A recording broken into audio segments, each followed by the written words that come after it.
بادشاہ وقت نے لیلا کو دربار میں بلایا، اور چونکہ بڑا شہرہ تھا، یہ جو مجنو جو تھا یہ شہزادہ تھا باقاعدہ، لیکن ہوش و حواس باختہ ہو گئے، بس محبت کا ایسا جنون چڑھا کہ اصلی نام بھی جاتا رہا۔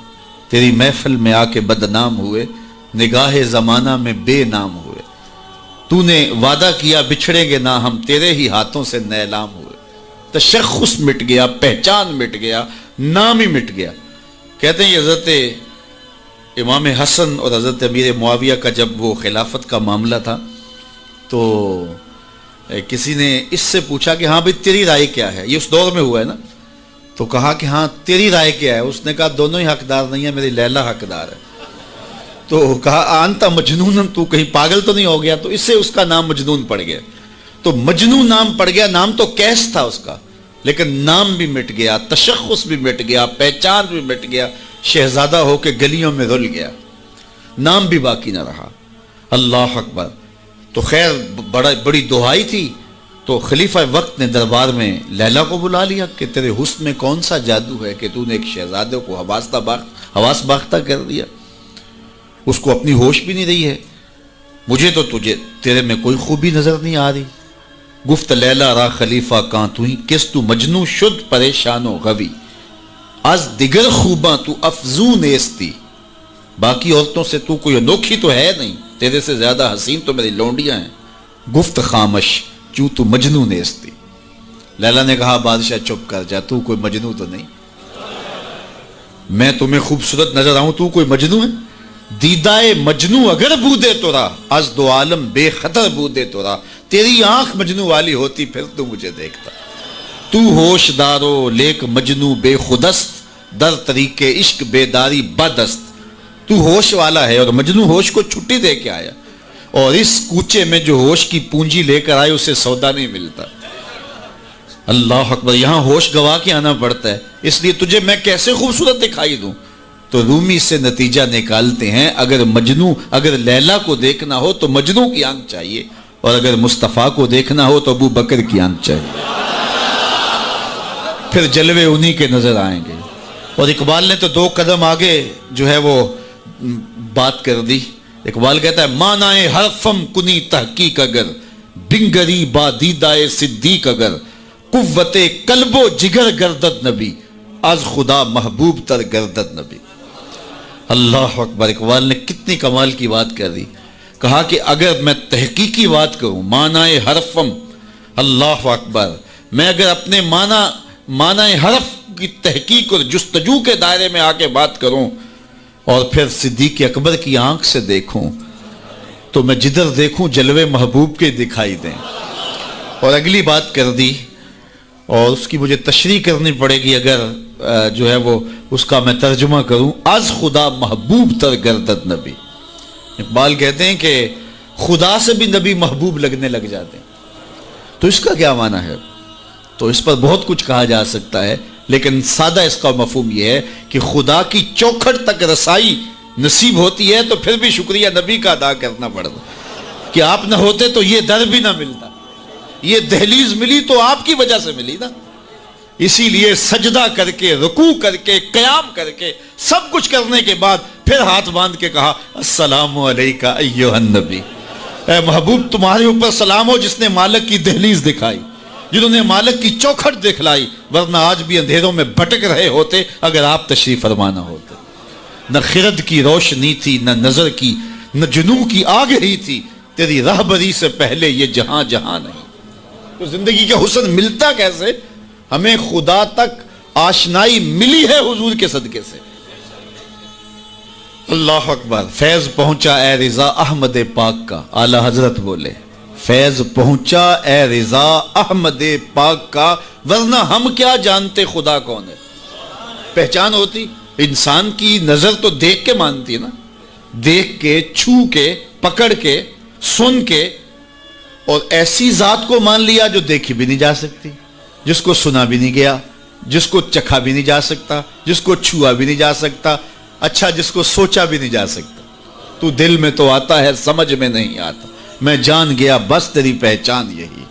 ایک ایسی ذات پر کہ جو فہم و ادراک کی حدود سے بھی بڑا ہو، عقل و خرد سے بھی بالا ہو، سمجھ سے بھی اونچی ہو، اور کوئی مثل بھی نہ دی جا سکے، مثال بھی نہ دی جا سکے، کوئی مثل ہو تو مثال دیں، لیسا کمثلہ ہی شیء، اس کی مثل تو کوئی چیز ہی نہیں ہے، تو کیسے مثال دیں؟ تو پھر سمجھیں کیسے؟ سمجھ سے بھی بڑا ہے، بلکہ علم کلام کہ لوگوں نے کہا جو چیز سمجھ میں آ جائے اس کی بھی نفی کر دو، وہ خدا نہیں ہو سکتا، سمجھ سے بھی بڑا ہے، پھر مان کیسے لیں؟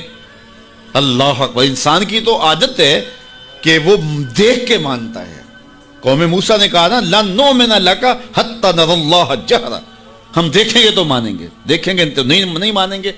تو انسان کی عادت، اقبال نے بھی کہا خو گرے پیکرے محسوس تھی انسان کی نظر، بن دیکھے خدا کو پھر کوئی مانتا کیوں کر۔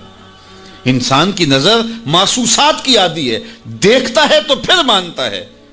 اور میں اور آپ تو 1400 صدیوں کے فاصلے پہ نا، اور کتنے گناہگار بھی ہیں، لیکن رمضان کا مہینہ ہوتا ہے، کڑکتی گرمی ہوتی ہے، شدت کی پیاس، زبان کانٹا، ہونٹ خشک اور حلق بھی خشک، ٹھنڈا پانی دستیاب، دروازہ بند، کوئی دیکھنے والا نہیں ہے، لیکن وضو بھی احتیاط سے کرتے ہیں، کوئی حلق سے نیچے قطرہ ٹپک نہ جائے، کیوں میرا اللہ دیکھ رہا ہے۔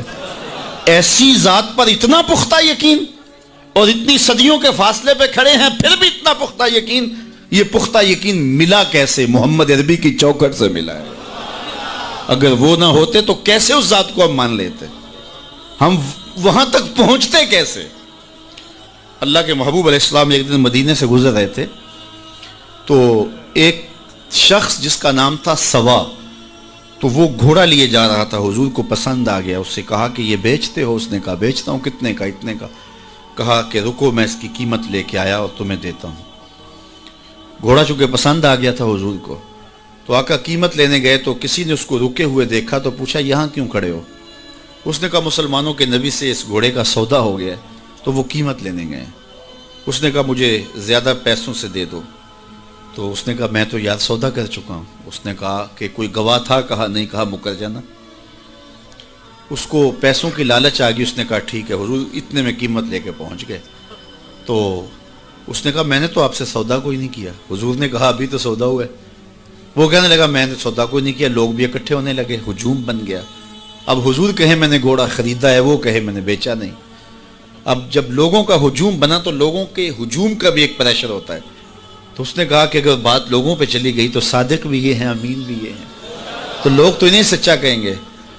اس نے کہا اچھا مجھے یہ بتائیں کہ جب دو آدمیوں کے مابین یوں نزاع بن جائے تو اس میں تسویہ کی صورت کیا ہوتی ہے آپ کی شریعت میں؟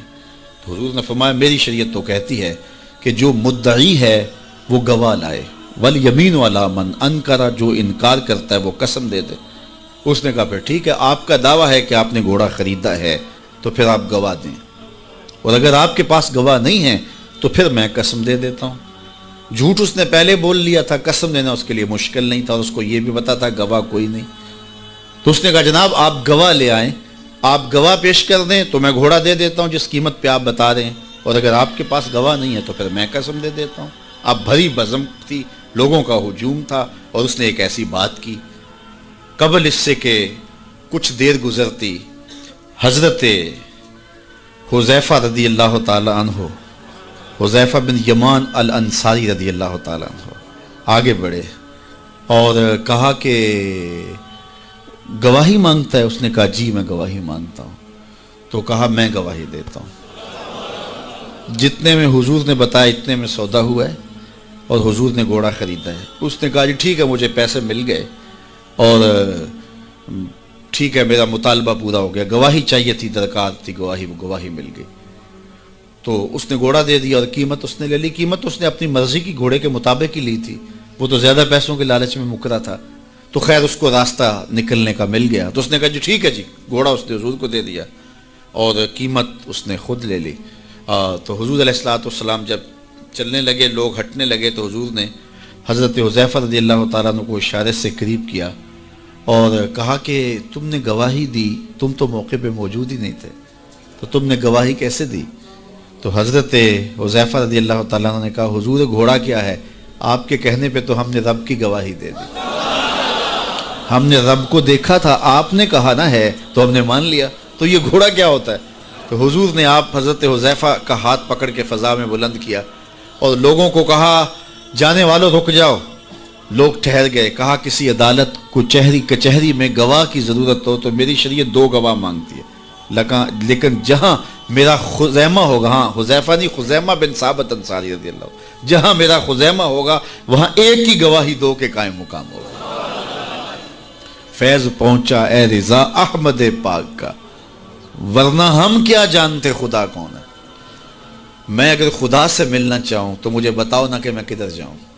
شرق کو جاؤں، غرب کو جاؤں، شمال کو جاؤں، جنوب کو جاؤں، نیچے سوراخ کروں، اوپر سیڑھی لگاؤں، کدھر جاؤں.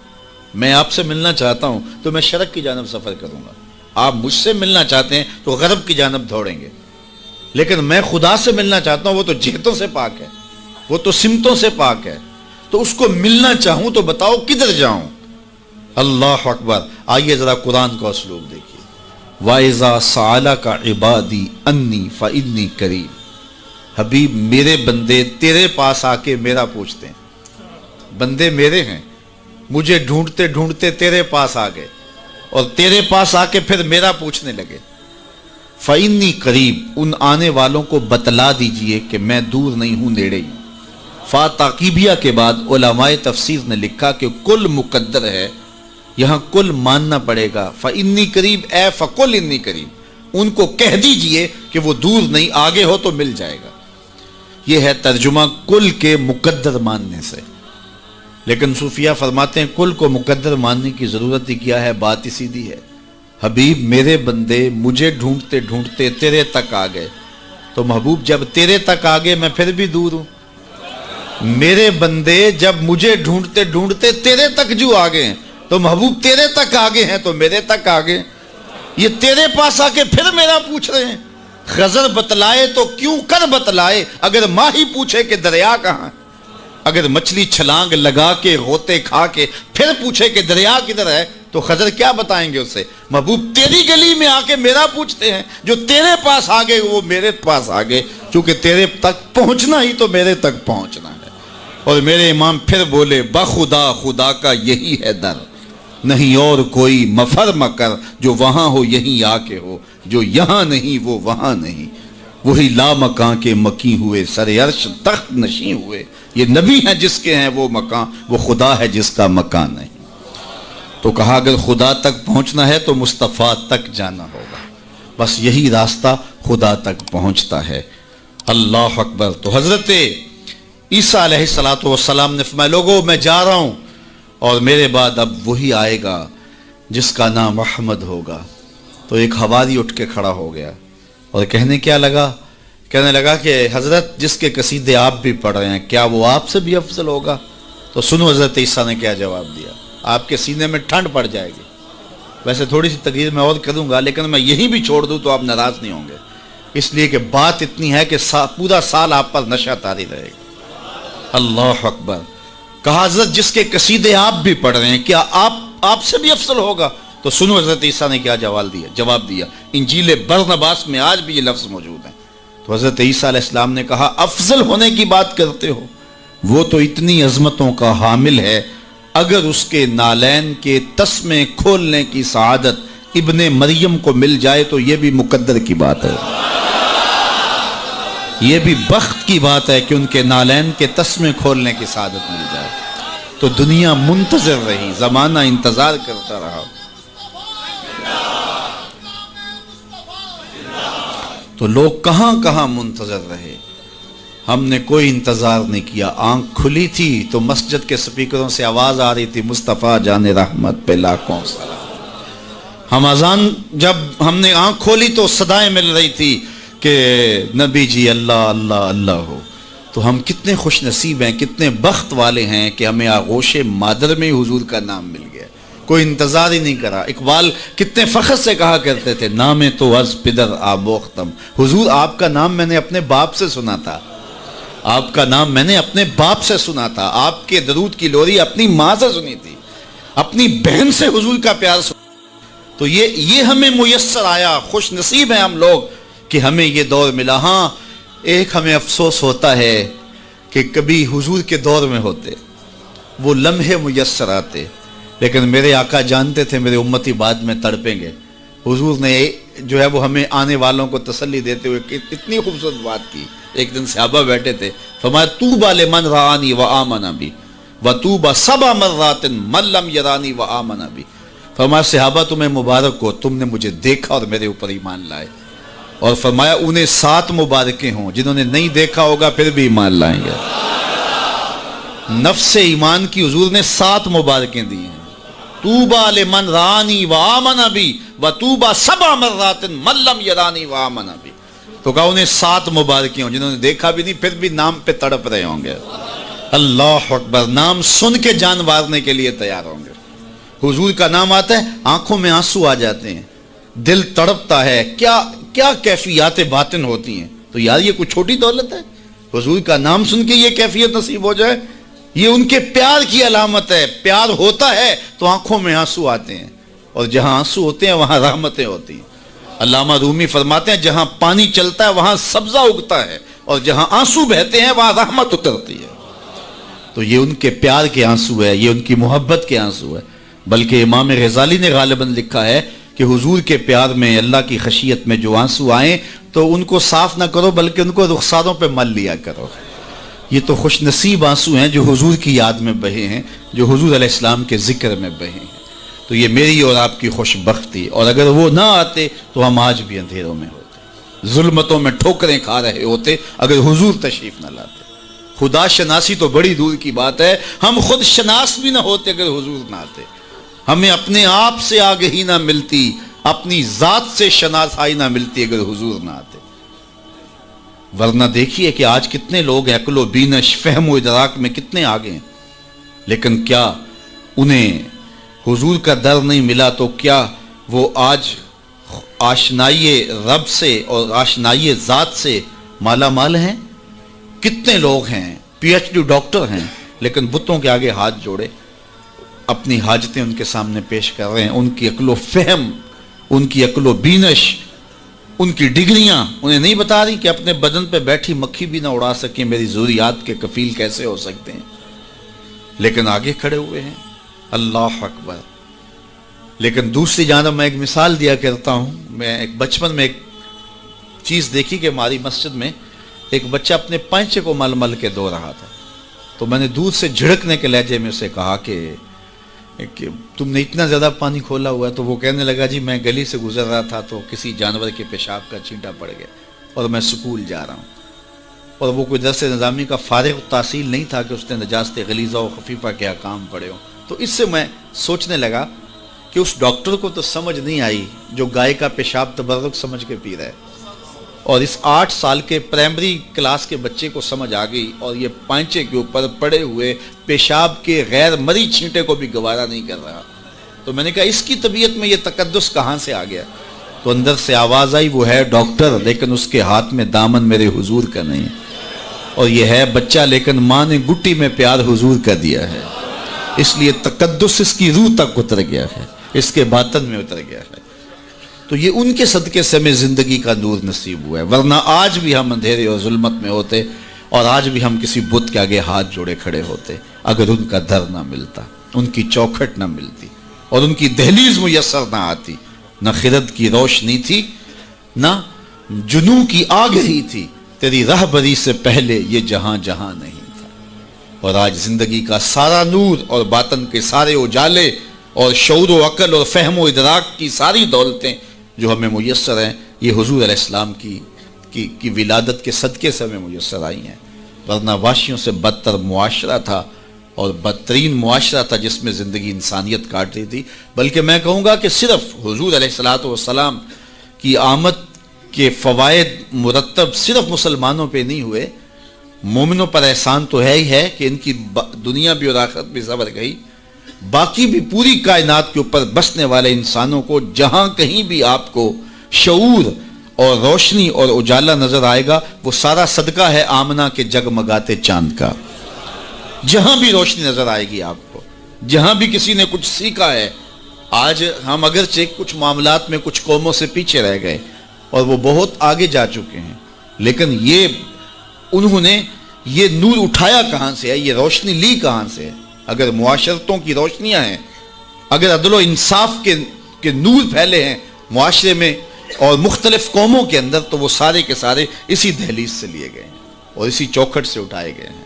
تو ہمیں بھی اسی دہلیز پہ آ جانا چاہیے اور اپنی زندگی کو حضور علیہ الصلوۃ والسلام کے طریقہ کے نور کے مطابق ڈھال لینا چاہیے۔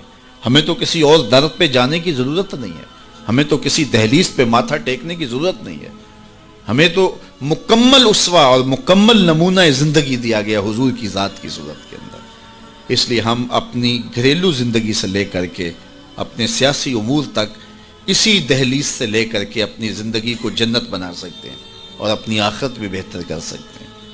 دوسرے لوگوں نے حضور علیہ الصلوۃ والسلام کے اصول و ضوابط، حضور کے دیے ہوئے جو ہے وہ نظام زندگی سے روشنی لے کر کے اپنی دنیاوی زندگی کو تو جنت بنا لیا، لیکن حضور علیہ السلام سے باطنی تعلق قائم نہ کر سکے اور اپنی آخرت جو ہے وہ روشن نہ کر سکے۔ اور ہمارا تو حضور سے باطن کا ربط ہے، حضور سے دل کا تعلق ہے، اس لیے ہم اپنی آخرت بھی سنوار سکتے ہیں اور ہم اپنی دنیا بھی سنوار سکتے ہیں، شرط یہ ہے کہ ہم حضور کے ہو جائیں۔ پھر ہمیں عزت بھی ملے گی، ہمیں سرخروئی بھی ملے گی، تخت و تاج بھی ہمارے رب کا وعدہ ہے، وَأَنْتُمُ الْأَعْلَوْنَ إِن كُنتُم مُؤْمِنِينَ۔ تم مومن بن کے دکھاؤ، ساری عزتیں تمہارے قدموں پہ رکھیں گے۔ بن کے تو دکھاؤ نا۔ یہ کافر لگتے کیا ہیں؟ کافر لگتے کیا ہیں؟ اگر انہیں دنیاوی عزتیں دی گئی ہیں تو انہوں نے اصول و ضوابط اختیار کیے ہیں۔ اقبال نے وہ جب شکوے کی زبان کھولی تو اس میں کہا نا کہ کافر کو دیے حور و قصور اور مومن کے لیے فقط وعدہ حور، تو اس کے جواب میں کہا تم میں کوئی حوروں کا چاہنے والا ہی نہیں، جلوائے طور تو موجود ہے کوئی موسیٰ ہی نہیں۔ کوئی ہو تو صحیح اور کوئی مانگنے والا تو ہو، تو اس کو ہم کیوں نہیں دیتے؟ ہم تو مائل بکرم ہیں، کوئی سائل ہی نہیں، راہ دکھلائیں کسے راہ رو منزل ہی نہیں، جلوائے طور تو موجود ہے کوئی موسیٰ ہی نہیں۔ تو وہ آج بھی وہ انوار برسنے کے لیے جو ہے وہ آمادہ ہیں، لیکن اس دہلیز پہ آ جائیں۔ ہم نے اپنے آقا و مولا کے ساتھ اپنا باطنی تعلق تو قائم کیا ہے، لیکن ہماری زندگی کی ترجیحات کچھ اور ہو گئیں، اور جس کے نتیجے کے اندر آج ہم دنیا سے جو ہے وہ کٹ گئے اور آج رسوائیوں اور ذلتوں میں اپنی زندگی بسر کر رہے ہیں۔ اقبال علیہ رحمہ نے جب شکوے کا لہجہ اختیار کیا تو فتویٰ بھی متوجہ ہوا اور بہت سخت لہجہ تھا، لیکن جواب آتے ہی سارا نشہ اتر جاتا ہے۔ جب وہ شکوہ کرتے ہیں تو اس میں کرتے ہیں کہ تیرے کعبے کو جبینوں سے بسایا ہم نے، نوع انسانی کو غلامی سے چھڑایا ہم نے، صفائے دہر سے باطل کو مٹایا ہم نے، تیرے قرآن کو سینوں سے لگایا ہم نے، پھر بھی ہم سے گلہ ہے کہ وفادار نہیں، ہم وفادار نہیں تو بھی تو دلدار ہے۔ تو بڑا تلخ لہجہ ہے، لیکن اب اس کا جب جواب آتا ہے تو سارا نشہ اترتا ہے۔ لفظ وہی ہیں، صرف صیغہ بدلتا ہے، لفظ وہی رہتے ہیں، صرف صیغہ تبدیل ہو جاتا ہے۔ اب جواب کیا آ رہا ہے؟ پہلے تو یہ تھا کہ صفائے دہر سے باطل کو مٹایا ہم نے، نوع انسانی کو غلامی سے چھڑایا ہم نے۔ اب ادھر سے آواز آ رہی ہے، صفائے دہر سے باطل کو مٹایا کس نے، نوع انسانی کو غلامی سے چھڑایا کس نے، میرے کعبے کو جبینوں سے بسایا کس نے، میرے قرآن کو سینوں سے لگایا کس نے، تھے تو آباب تمہارے ہی مگر تم کیا ہو، ہاتھ پہ ہاتھ دھرے منتظر فردا ہو، ہر کوئی مست مئے ذوق تن آسانی ہے، تم مسلمان ہو یہ انداز مسلمانی ہے، حیدری فقر ہے نئے دولت عثمانی ہے، تم کو اسلاف سے کیا نسبت روحانی ہے، وہ معزز تھے زمانے میں مسلمان ہو کر، تم خار ہوئے تارک قرآن ہو کر۔ ہماری پستی، ہماری ذلت، ہماری رسوائی اس نظام زندگی کو چھوڑ دینے سے ہے۔ ہم اپنے آپ پہ غور کریں، اپنی زندگی پہ غور کریں، ہم کہاں کھڑے ہوئے ہیں۔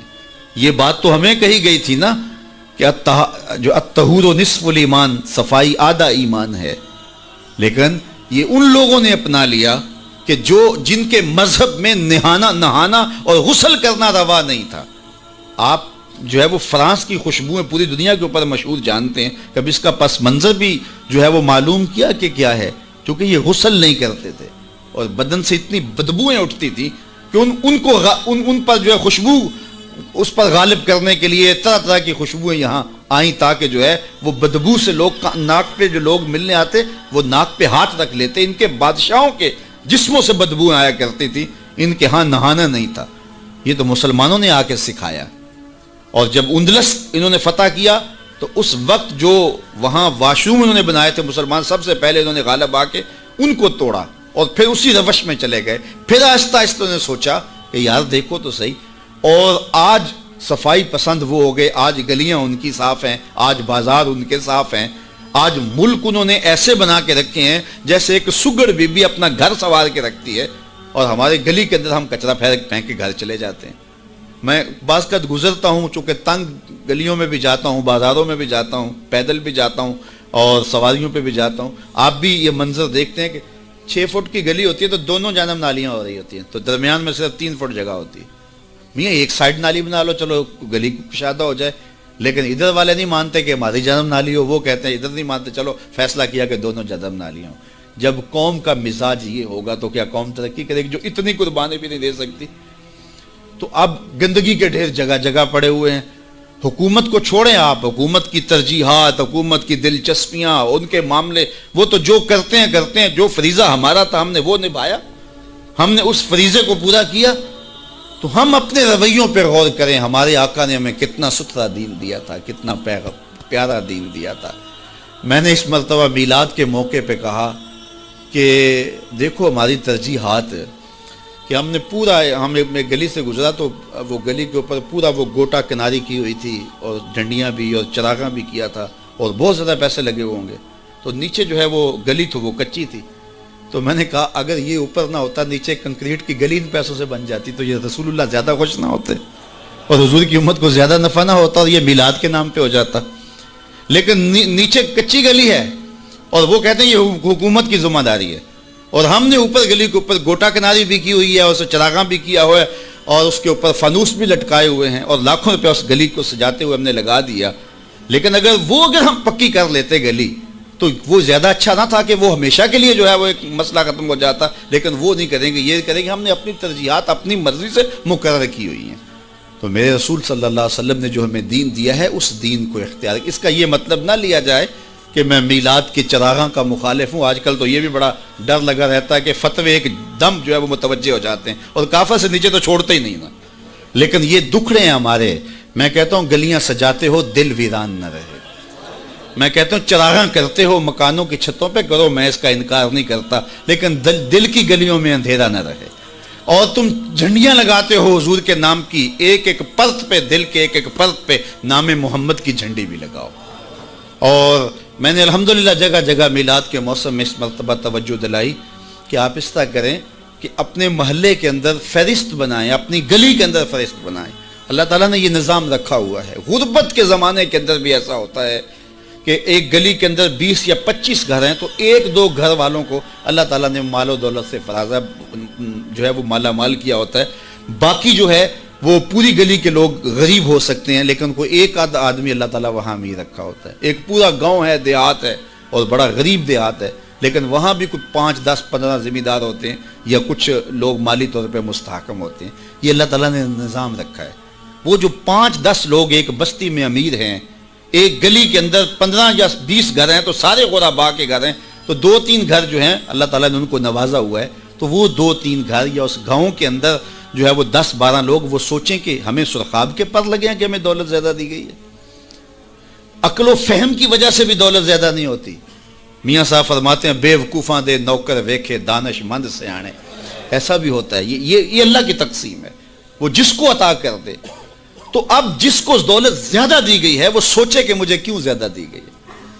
علماء نے کہا کہ جس کو کوئی زیادہ فراوانی دی گئی ہے اس کا جو ہے وہ مثال کے طور پہ وہ کہتے ہیں کہ جو گائے ہے اور بھینس ہے اس کا دودھ اس کے بچے کی ضرورت سے زیادہ ہوتا ہے تو باقیوں کے لیے بھی حلال قرار دیا گیا کہ وہ نفع پہنچائے. جس کو مال اس کی ضرورت سے زیادہ دیا گیا ہے تو وہ اس مال کے ذریعے اپنے کم از کم رشتہ داروں میں اور اپنے محلے میں اپنی گلی میں کم از کم دیکھے. اور میلاد کے موسم کے اندر وہ غور کرے کہ میری گلی میں 15 گھر ہیں, اس میں کوئی غریب ہے تو آج میلاد کے دن ایسا نہ ہو کہ آج بھی وہ غربت میں دن گزارے. اگر اس کو آپ 1 مہینے کا راشن دے دیتے ہیں اور ساتھ لکھ کے چٹ اس کے اندر ڈال دیتے ہیں میلاد مبارک، اور درود پڑھتا رہے گا اور حضور علیہ الصلوۃ والسلام کا صدقہ کھاتا رہے گا، تو کتنا اچھا ہو۔ تو یہ وہ چیزیں ہیں جس کی طرف ہمیں توجہ کرنی چاہیے، اور میں سمجھتا ہوں کہ حضور علیہ السلام کی محبت سے معاشرے کے دکھ جو ہیں وہ سمیٹے جا سکتے ہیں۔ آقا کریم علیہ الصلوۃ والسلام نے محبت سے ہی معاشرت کو جو ہے وہ اپنے قریب کیا، اور لوگ ایمان کی دولت سے مالا مال ہو گئے۔ وہ ایک بچہ آیا نا اپنی ماں کے لیے لباس لینے کے لیے، اور پہلے وہ گیا اپنے چچا کے پاس، اس کی ماں بیوہ تھی اور اس کا لباس پھٹ گیا تھا، اور وہ اپنے چچا کے پاس گیا تو اس نے دتکار دیا۔ اللہ اکبر، فذالک الذی یدعو الیتیم، یدعو الیتیم، یہ قرآن نے بتایا ہے کہ یہ وہ بد نصیب لوگ ہیں جو یتیموں کو دھکے دیا کرتے ہیں۔ تو وہ ماں نے اس کو روکا تھا، بیٹا نہ جانا، تاریخ خیرب پڑھیں، ماں نے کہا تھا بیٹا نہ جانا، لیکن اس نے کہا کہ تیرے بدن کے اوپر جو لباس ہے وہ بھی پھٹ گیا ہے اور جگہ جگہ سے جسم جھلک رہا ہے، تو میں اپنے چچا سے آپ کے لیے لباس لے کے آتا ہوں۔ پھر جو رویہ اس نے اختیار کیا تو واپس روتا ہوا آ رہا تھا، تو کسی نے راستے نے پوچھا کہ کیا ماجرا ہوا؟ اس نے کہا چچا کے پاس گیا تھا ماں کے لیے لباس لینے، اس نے تو لا کے بھیج دیا۔ اللہ اکبر۔ تو اس نے کہا کہ جا سین حرم میں محمد نام کا ایک شخص بیٹھا ہوا ہے، اگر تو اپنا دکھڑا اس کے سامنے پیش کرے تو وہ امید ہے تمہیں رد نہیں کریں گے، لیکن سن لے ان کا دین کوئی اور ہے۔ اللہ اکبر۔ اپنے ماں کے پاس آیا تو ماں کو کہا کہ چچا نے تو لا کے بھیج دیا، لیکن آپ کی حالت مجھ سے دیکھی نہیں جا رہی۔ بچہ ابھی شعور کی منزلوں میں قدم رکھ رہا تھا، پہلے بہت چھوٹا تھا، اب اس کے اندر ایک جذبات تھے بچے کے اندر۔ تو ماں نے کہا کہ بیٹا نہیں، ان کے پاس نہیں جانا، سنا ہے کہ وہ جو ان سے ملے دین دھرم چھین لیتے ہیں اس کا۔ اللہ اکبر۔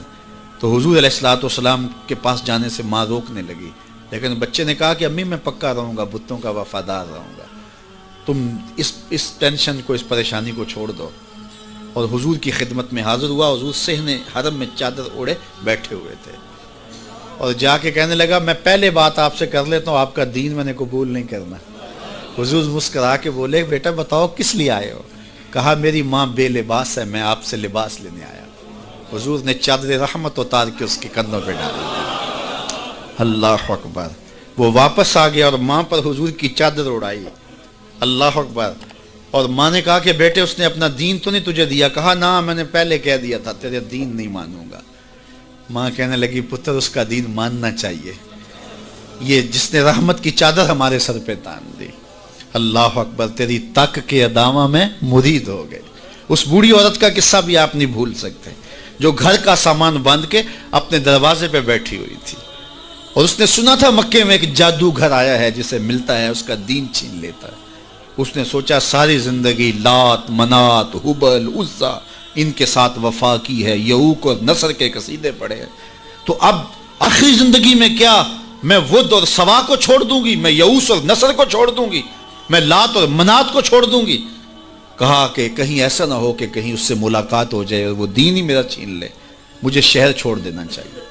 گھر کے تھڑے کے اوپر سامان باندھ کے بیٹھی ہے، حضور بھی گزرے، اس نے دیکھا تو کہا بھتیجے یہ سامان میرے سر پہ رکھ دے۔ حضور نے سامان اٹھایا، دیکھا تو بوجھل تھا، وزنی تھا، اور بڑھیا کو دیکھا تو کمزور تھی، تو کہا کہ بڑھیا اگر چاہو تو جہاں چاہتی ہو میں خود نہ چھوڑا۔ اس نے کہا اس سے بڑی مہربانی کیا ہوگی، میں تو لاولد ہوں، میری تو اولاد نہیں ہے، تو میں شہر چھوڑ کے جا رہی ہوں۔ راستے میں حضور نے سامان اٹھایا ہوا ہے اور بڑھیا سے باتیں بھی کرتے جا رہے ہیں۔